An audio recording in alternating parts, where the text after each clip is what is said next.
Seção 4. Do ofício da portaria dos auditórios e dos leilões presenciais. Artigo 288.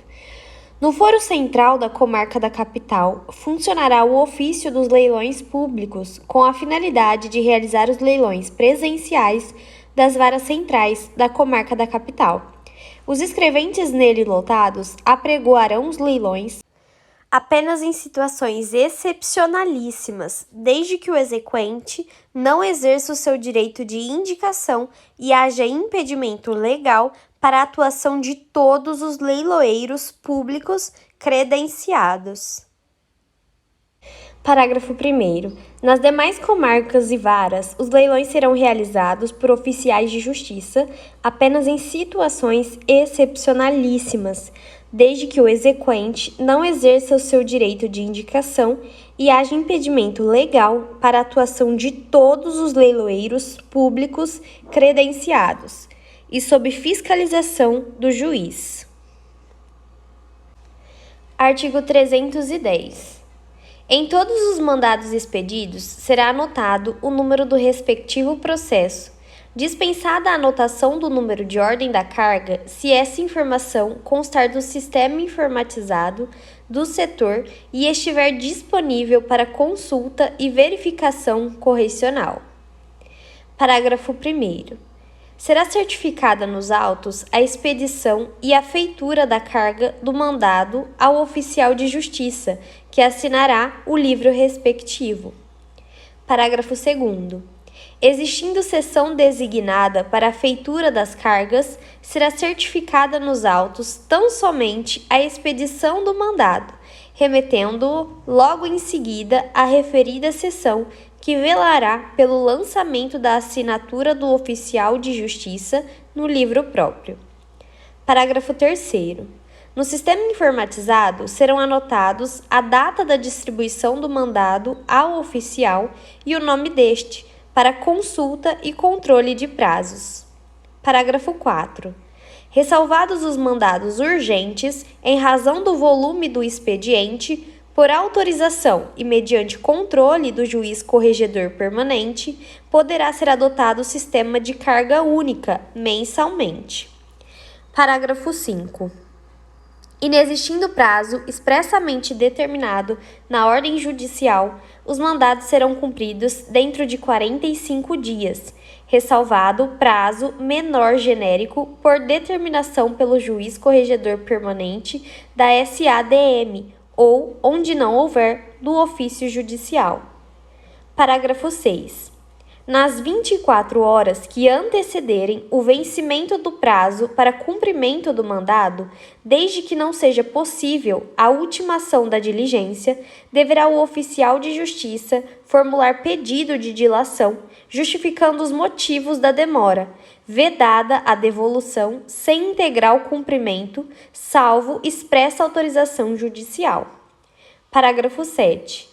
Devolvidos os mandados cumpridos, a baixa deverá ser imediatamente lançada no sistema informatizado na presença do oficial de justiça, emitindo-se prontamente o relatório para conferência e assinatura do meirinho, dispensada a baixa manual no livro de carga. Artigo 315. As certidões das diligências cumpridas por oficiais de justiça e os autos por eles lavrados devem ser apresentados com cópia. Parágrafo 1º.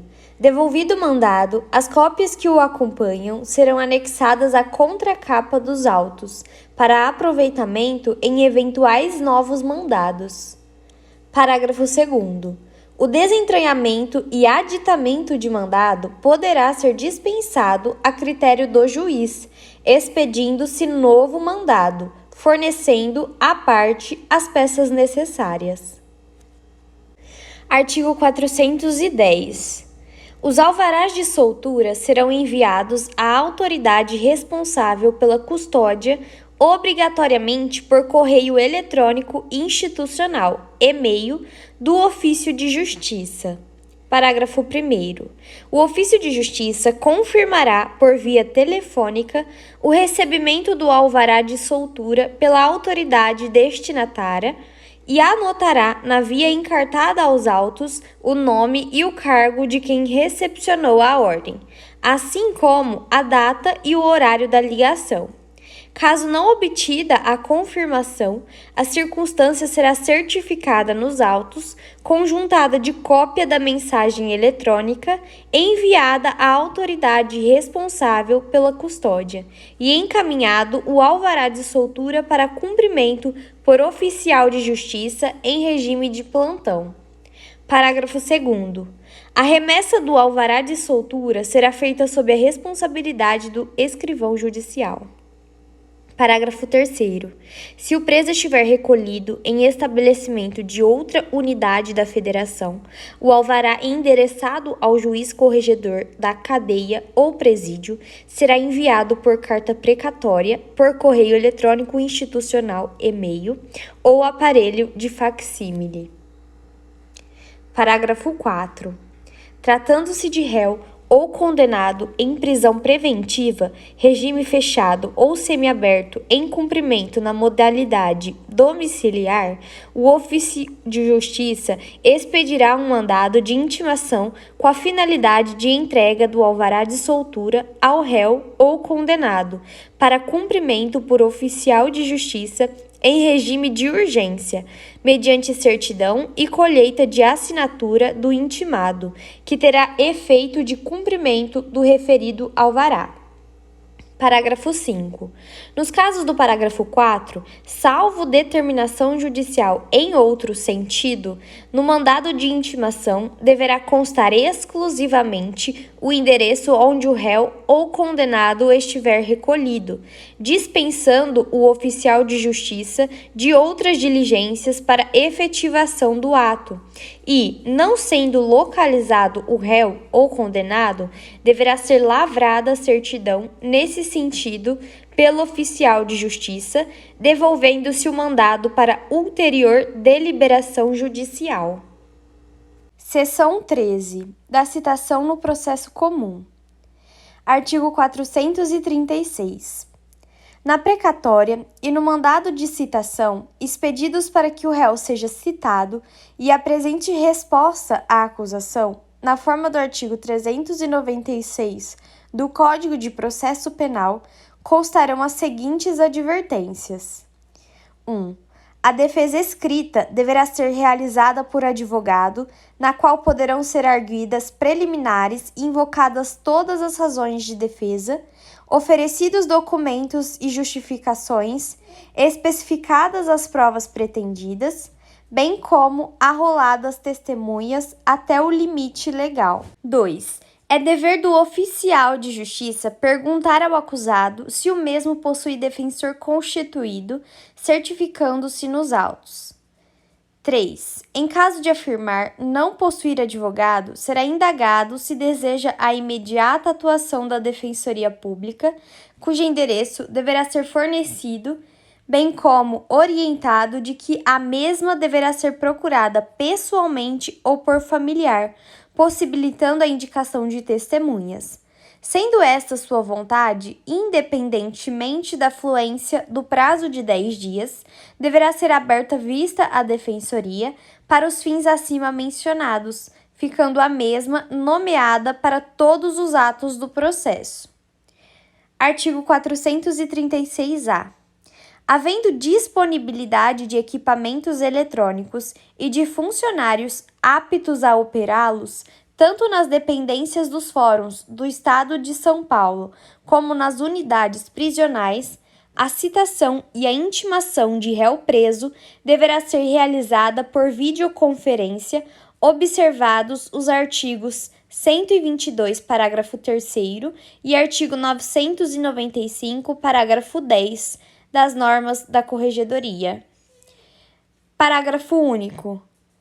Na citação e intimação por videoconferência, deverão ser rigorosamente observadas as formalidades previstas no Código de Processo Penal, bem como nas normas de serviço da Corregedoria Geral da Justiça para a confecção, distribuição e cumprimento dos mandados.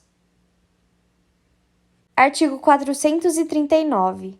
quando não for possível o cumprimento remoto, artigo 995, parágrafo 10, das normas de serviço da Corregedoria Geral de Justiça, as intimações de indiciado, réu ou condenado preso que deva tomar conhecimento de qualquer ato processual, inclusive de sentença, serão feitas por oficial de justiça, diretamente no estabelecimento onde custodiado, dispensada a requisição para a formalização de tais atos em juízo.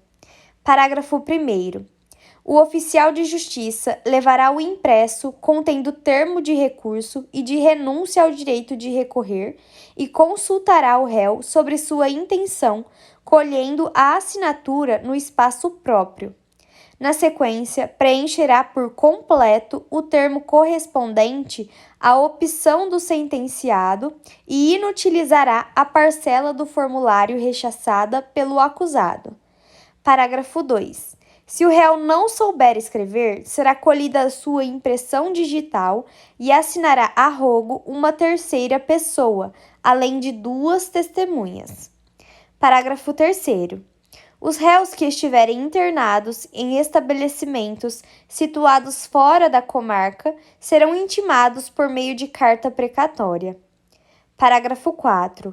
Comparecendo o réu ou apenado em audiência, as intimações em relação aos atos nela praticados serão realizadas na própria audiência. Artigo 440. Os mandados de intimação de vítimas ou testemunhas, quando estas derem conta de coação ou grave ameaça, após deferimento do juiz, serão elaborados em separado, individualizados. Parágrafo único. Uma vez cumpridos, apenas serão juntadas aos autos as certidões do oficial de justiça, nelas não sendo consignados os endereços e dados das pessoas procuradas. Os originais dos mandados serão destruídos pelo escrivão judicial. Artigo 440-A.